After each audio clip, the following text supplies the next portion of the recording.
Gargantua de Rabelais.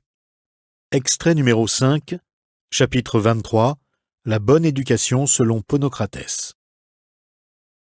Quand Ponocrates prit connaissance du mode de vie erroné de Gargantua, il décida de lui enseigner autrement les lettres.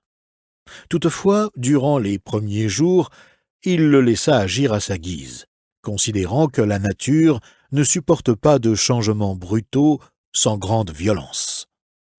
Afin de mieux commencer sa tâche, il pria un savant médecin de l'époque, nommé maître Théodore, de remettre Gargantua sur une meilleure voie.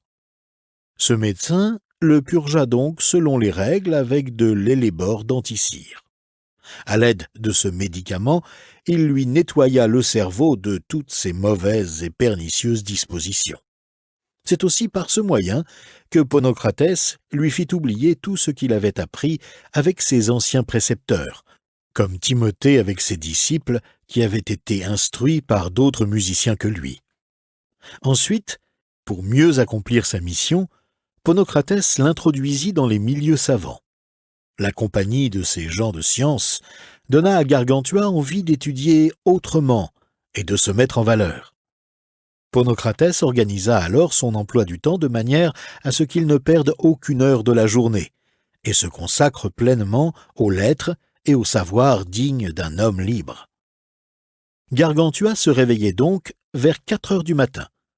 Pendant qu'on le frictionnait, on lui lisait quelques pages des Saintes Écritures, à voix haute et claire, avec la bonne prononciation.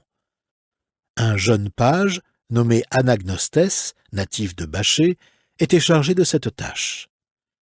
Selon le thème et la leçon de cette lecture, il arrivait souvent à Gargantua de révérer, adorer, prier et implorer le bon Dieu lorsque le passage lu en montrait la majesté et l'extraordinaire jugement.